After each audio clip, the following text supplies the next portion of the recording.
Supervisor Elias. Obviously, we've heard from a lot of different segments of the community about a lot of important issues, and frankly, the vast majority of people supporting placing this bond election on the ballot for November in 2015. Good arguments by those opposed, and we appreciate all of you coming out as well. An outstanding example of civic participation by people in Pima County and in Tucson particularly. So very proud of all of that. Particularly touched by a speaker from El Presidio neighborhood speaking about neighborhood reinvestment. A number of other folks speaking about open space and its importance of finishing the conservation plan and the Section 10 permit. And then a whole slew of other folks who got out and spoke in general with great pride about our community and how we need to invest in order to make things better here in our community. And serious questions about that load, and I'd like to hear from Mr. Huckleberry about that in the discussion regarding the motion I'm about to make, but I think that it's most appropriate that we hear from him in regards to how we pay this off efficiently, and the M&O costs that were brought up, even though they were just put together by a single person rather than by an entity that took a broader look at things, deserve to be addressed as well. Many of those O&M costs will be dealt with by the various jurisdictions throughout Pima County. I also want to speak to the roads issue, and pleased that there's some tax equity in that number for District 5, because 90% of my residents live inside the city of Tucson, and I need to make sure that they get a fair shake in this whole deal. It appears to me that they do. I'm going to go ahead and move Resolution 2015-19 so we can continue our discussion. Is there a second? Second. Motion and a second. Madam Chair. Supervisor Miller. First, I'd like to thank all of those who spoke in favor and against. I thank you all for coming, and I've made a new friend in Pam Simon. We have a Vermont in common. She spent many years up there. One of the things that I see issues with this package is that we need to be responsible in our recommendations. We are still in the process of coming out of a severe economic downturn. Our projections for growth are flat. Costs are rising due to the flat tax base. We have to spread the costs of operations and maintenance over a smaller tax base.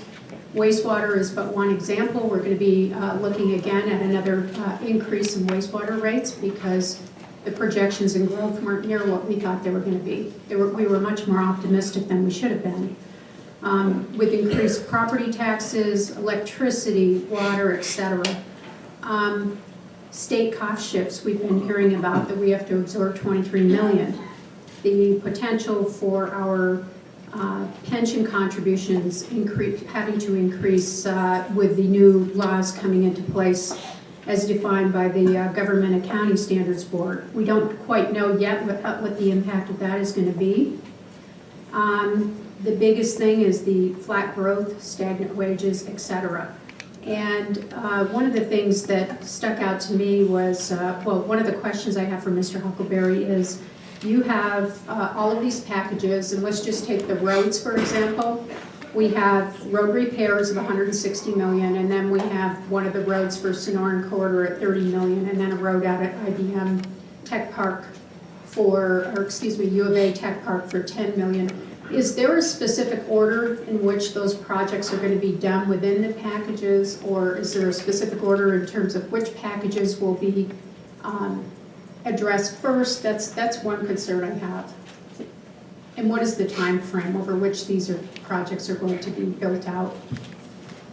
Madam Chair and Supervisor Miller, the bond implementation plan that you will receive sometime in probably June or July of this year will identify and program each of the various 96 projects and how cash flow with regard to bond sales will be allocated to those projects. And so that detail will be coming. But generally, with regard to, if you look on one of the tables, I believe it's on page 17, where we've talked about the biggest question is the road bond money.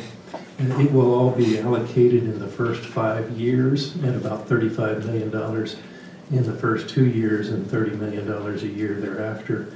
So that money will be upfront in this particular investment strategy. In addition, I think as Supervisor Elias noted, these funds will be allocated for use by the board. The board will remain a contracting entity, and they will be allocated in accordance with the assessed values of the particular jurisdictions within the county. So that means that taxes received from that particular jurisdiction will be returned in the form of road maintenance in direct proportion to the taxes that are collected. And so those are really the answers to those two questions. Thank you. Another question I have, in your assumptions, you have Pima County estimated secondary assessed value for 2020 assumes a 3% growth rate in net assessed value. So over a 10-year period, that's about, and we calculate the current years, and I think it was 1% in 15, 16, and then 3% pretty much thereafter. My concern is with net assessed value growing, that's going to increase the property taxes even with the increased secondary rate. And if you're projecting a 3% per year in 10 years, that means the net assessed value goes up 34%. Madam Chair and Supervisor Miller, yes, that's correct. And you got to remember that that net assessed value in proportion to, say, history or years will grow at a slower rate than it has historically previously, because we're under Proposition 517 control that says that the assessed value for taxable purposes cannot increase by more than 5% per year.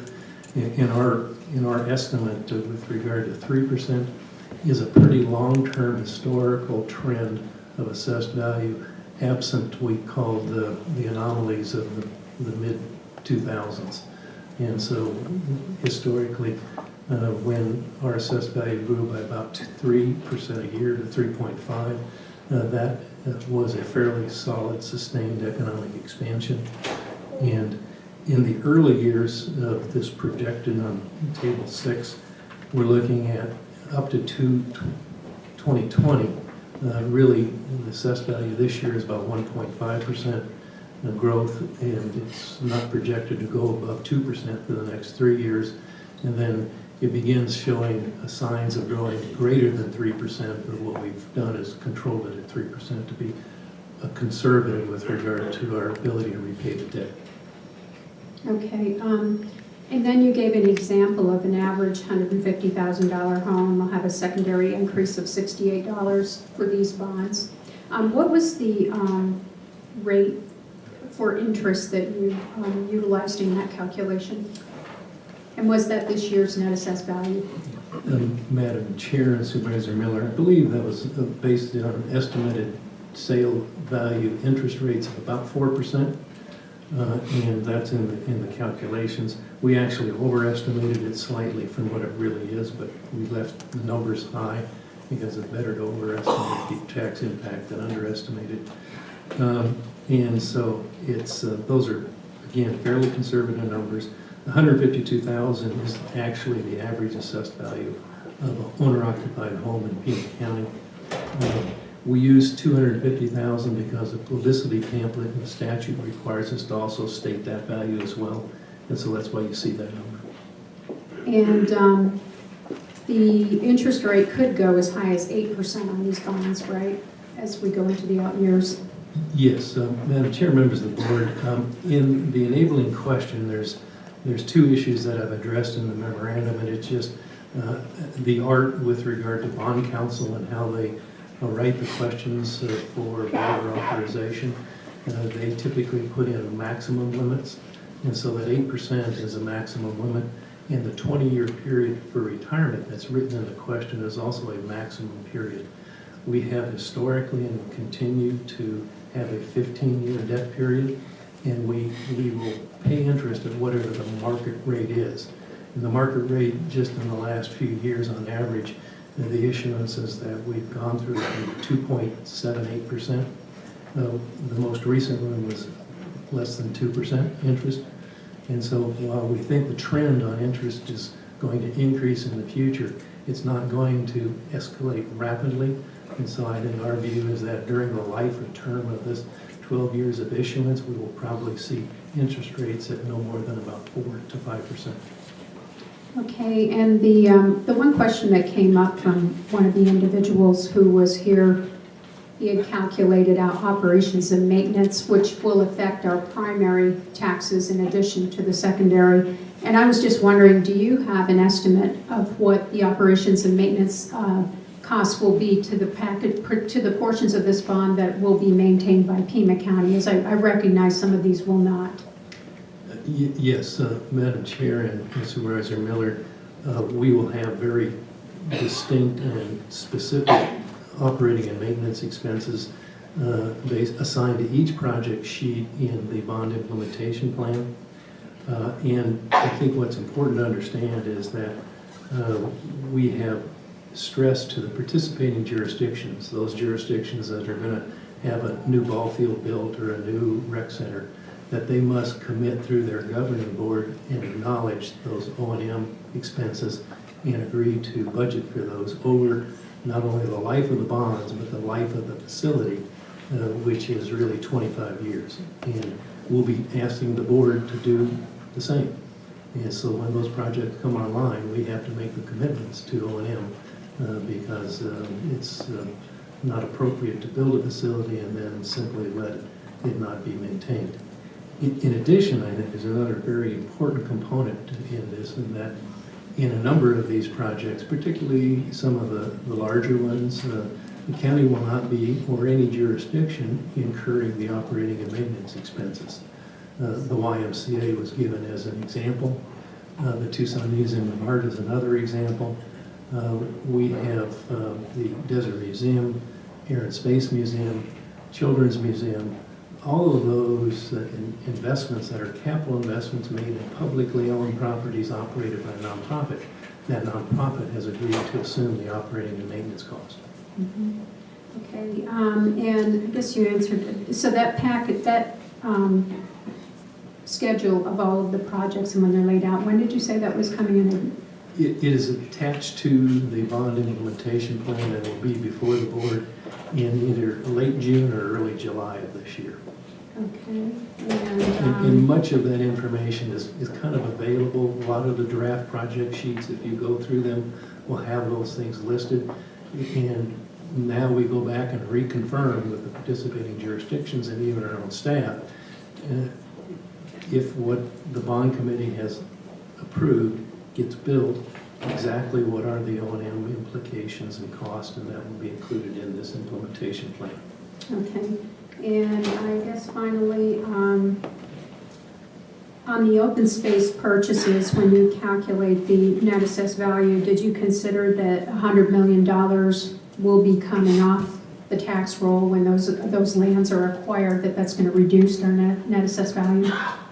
Madam Chair and Supervisor Miller, we wish those properties were on the rolls at $100 million. They're typically all cattle operations are operating under an agricultural exemption of property taxes. The best example I can give you is back a few years ago, we purchased Canoa Ranch that was now part of the building and the museum, and that was 6,600 acres of ranch land that was paying property taxes equivalent to 4 houses in Green Valley. And so it typically is not an issue. Okay, so 4 houses in Green Valley, $200,000 houses, something like that. Okay, okay. It is, $1 an acre, and so it's just typically has absolutely no impact whatsoever on the tax base. And you aren't concerned at all about operations and maintenance costs and the impact on our future operations costs on the taxpayer and also on the county, the downward pressure on the county to provide those operation costs to the facilities? Madam Chair and Supervisor Miller, no, I'm always concerned because that's the struggles that we go through every year when we adopt a budget. But it's an issue that, again, this year we wouldn't be talking about any reductions or any 2% or 6% or issues with regard to efficiency in operating a library system or even our park system had we not been, confronted with a legislative transfer of $23 million expenses that we're paying to balance the state budget. So I cannot guarantee you that's not going to happen in the future, but those are the kind of issues that we have to confront on an annual basis when we appropriate money and adopt a budget. And I don't think that we should, ignore our investment obligations, just worrying about future O&M. Okay, we do have the state tax debt. They pay $1 million per day, paying off that debt in the state of Arizona. It's $365 million per year. So that's a lot of money for debt there. And I believe we'll probably see more transfers in the future. That's my biggest concern, is that there is no guarantee. And the other thing is there's no guarantee that our secondary, if the secondary property tax rate, right now we have a voluntary cap, and I understand the board approved this in 2004.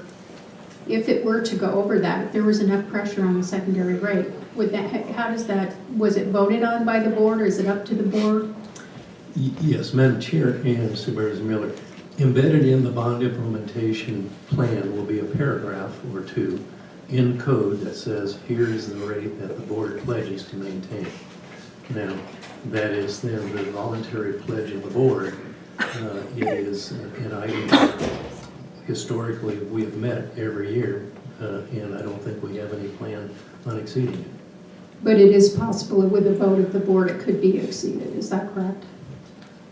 Madam Chair, Supervisor Miller, yes, anything's possible, but if you look at the history, and I've given you a table in the memorandum that says that's varied from 93.5 cents, and that's before we had a pledge. The pledge first came into being in 2004, and since that pledge, that rate has varied as low as 60 cents to 81.5, back down to 78, and now it's at 70 cents. And I don't expect it to change much until, if this bond issue is approved, and then when the first bonds are marketed, probably in 2016 late, we may, and then the 16, 17, or 17, 18 budget start to move that tax rate up toward the cap of 81.5 cents, because it's going to get there pretty quickly when we issue 10-year debt on roads at $35 million a year. Okay, that was one of my questions, is the time frame of the debt for the road, so it's 10 years. And then you had a column on that page 17 diagram, you have future bond sales, and you had them in 14, 15s, all the way out to 2017. I assume those are current bond obligations that we have. It's the far left column on table 6. Yes, Madam Chair. And it totals $40.6 million. Where are the bonds from 1997 HERF? Are those included in there? Madam Chair and Supervisor Miller, this table represents general obligation bonds of the county, and so HERF bonds are a complete separate table and issue, so it's a revenue bond, so they aren't going to show up in this table. Gotcha. And if you look at 14-15, that's what the recent sale has been, where we just recently got rated, and so that's already sold. And then we're looking at really about $20.6 million in additional sales from authorizations in primarily 2004. Okay, thank you. Supervisor Valeria, Supervisor Madam Chair, thank you. I've been wrestling with the question of whether or not to put this on the ballot, as many of you in the audience already know, for the last probably 8 to 9 months. And I want to actually thank all those that spoke both in favor and against the bond today, because we've heard some very articulate and very good arguments. And thank you all for being here, because that shows how important you believe that this bond is to the future of this community. Part of what I've been saying during that time has been that a bond that doesn't deal with what I perceive to be two of the top issues in our region wasn't a bond that could move forward.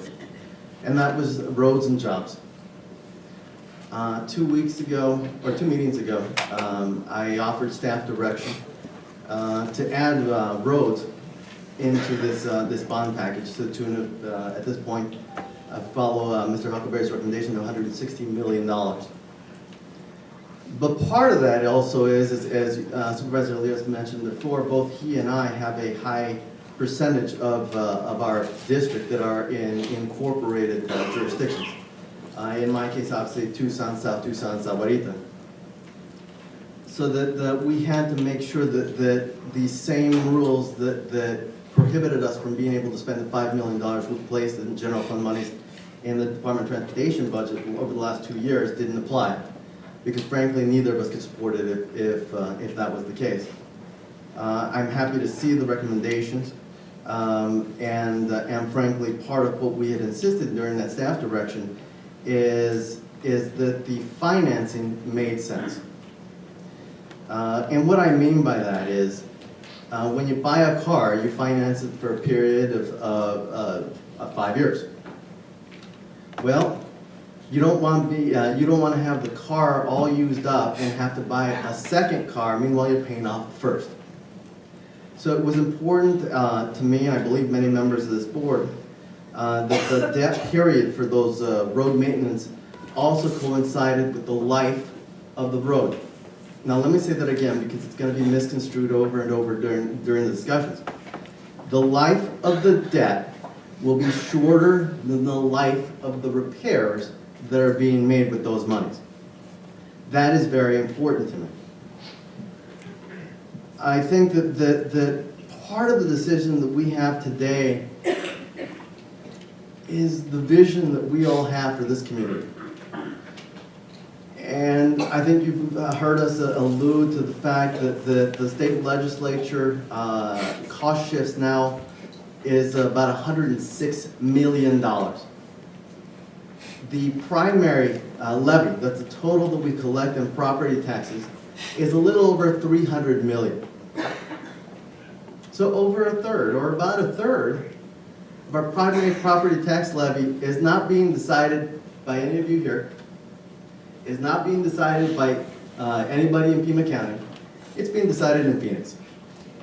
And I think what we're going to see in this this year's tax bill is that we're going to parcel that out, so that our taxpayers can see that, you know what, the legislature says we don't raise taxes.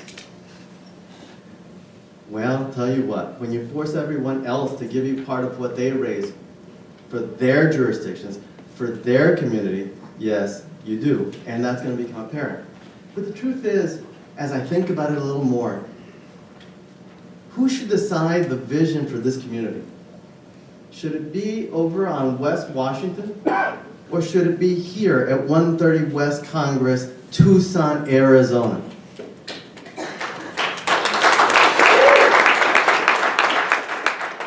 I think that needs to be here. I think that needs to be us. Regardless of a yes or a no, we need to decide the vision of this community, not in Phoenix and not at the state capitol. Now, it was suggested earlier that leadership is saying no. I now have 30 years under my belt in public service, almost 20 of those as an elected official. And I will tell you that no is easy. No is really, really easy. You can always justify no. Is that leadership? Is it leadership? Leadership is not knowing just to say no. Leadership is knowing when it's time to say yes. That is leadership. Because I think the question that we're facing here and is whether or not we are going to give our voters, our community, our county, the opportunity to decide its own fate. As we've done in 1997, 2004, and to a smaller scale in 2006. Now I want you all to imagine what our community would look like if we had said no, no, No. Would that be leadership? Would we look the way we look today? Think about it in terms of open space, in terms of roads, in terms of flood control, which, in my district, there was a huge microburst last year. And because of the Arroyo Chico project, which was in the 2004 bonds, $0 in property damage. Think of what our public safety would look like without PC wind and law enforcement and first responders being able to communicate. Think of what we'd look like without our citizens having a courthouse from which justice is administered, or making sure that they all have access to it. Envision that community, because that's not a community that I would want to live in. I envision when I was growing up, I was born and raised, and I think as Elias and I are the two natives on this board, I was born and raised here. And over the years, I've seen many elected bodies talk about doing nothing, and then actually doing it. And I remember the incredible frustration that created inside me and many of my family and friends. Because in the end, nothing happened. We have a decision to make today. And that decision is whether or not we're going to move forward, going to move backwards, or we can choose to stay stationary, in which case we don't create any jobs, we don't invest anything in the community, our roads continue to deteriorate from an already failing grade, or we can choose to move forward and give our voters the opportunity, and having faith in them, that they will make the right decision, whatever that's going to be. And I choose the latter. Thank you, Madam Chair. Thank you. Supervisor Carroll. Madam Chair, over the last year, I conducted a series of town halls, and there was another chance that I got to take a kind of a road trip with John Bernal. We went to probably 12 different chambers of commerce and business communities together, business community groups, and it went, first number one item was roads. We needed money for roads. We needed a bond question for roads. And that's when I said I wouldn't support a bond election if it did not include roads. My number was $100 million plus 30 for the Sonoran corridor. It turns out now to be $160 million, which I have to support. I also said that I'd like to see the election broken up into 7 questions. So some of the people out here that don't like an item, they can vote against that one and carry the other 6, or vice versa. But I think that we have to guard ourselves now to protect the integrity of this election and this campaign that's coming forward, if the votes are here today, to stop all the misinformation, the innuendo, the bombast about the falsehoods of what this bond election could mean for our community. We saw the same type of rhetoric during the Proposition 415 for the new Animal Care Center. And I think all these people who are here and who spoke today really need to protect the truth and really need to question things that come unsigned, unreferenced, and the misinformation that's going to be published by newspapers. They don't, the editorials and the editors of newspapers don't fact check. It's going to be your responsibility to respond to the emails or the opinions that you get with the truth. And I think it's important that when you look at the 7 questions, there are going to be things that particularly appeal to you, and there are going to be others that don't. Please don't let it perfect get in the way of the good, as I heard earlier today.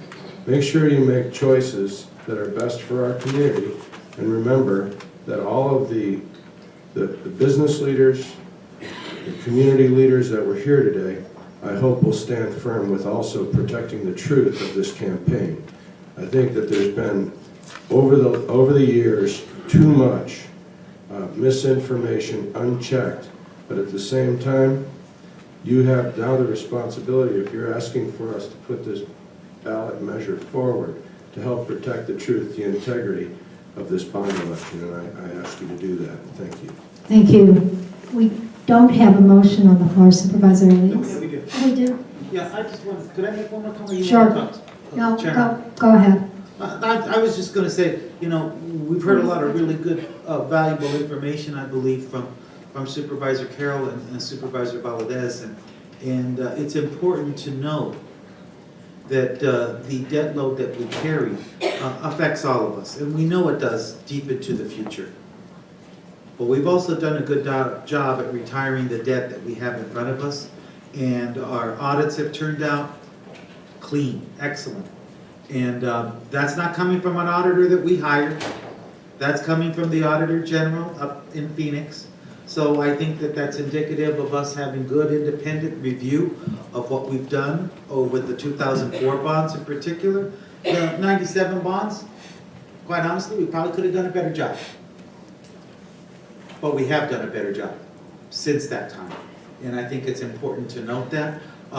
There was a comment made earlier here about the folks who showed up today being community organizers, and I definitely agree with that. And I saw a lot of people that represent a lot of different constituencies and people who have given themselves to our community for many years in so many different ways. And I appreciate that. In particular, you know, I've worked with a coalition of people who have been supporting affordable housing, neighborhood reinvestment, open space, job path, and Living Streets Alliance and the walkability proposal. Particular, in that coalition, I'd like to thank PCIC, Casa Maria, Job Path, and the Coalition for Sonoran Desert Protection, because they've worked hard at organizing people, and I think they've done a really good job. Again, thank you to the committee that heard these issues and heard the numbers. And if you think your bottom is sore after sitting at this hearing for the last 2.5 hours, I can assure you that Larry has been in pain for 9 years in the same region. Fortunately, he has not behaved that way. So my hat's off to the members of the committee and their hard work. It was not only Larry that's felt the pain. Exactly. Thank you, Chairman Brown. All right, and briefly, because we have to convene a budget hearing at 1:30, I echo my Supervisor Elias, Supervisor Carroll, and Supervisor Valadez's comments. I would say that debt instrument isn't my favorite way of doing things, but it is the only tool in our toolbox at this point, and we can't rely on Washington or Phoenix to help us. If we're going to change this community, if we're going to grow this community, if we're going to get ourselves out of this economic recession, it's us that has to do it. And with that, I'll call the question. Roll call. Supervisor Carroll. Aye. Supervisor Elias. Aye. Supervisor Miller. No. Supervisor Valadez. Aye. Chair Bronson. Aye. Motion carries 4-1, Supervisor.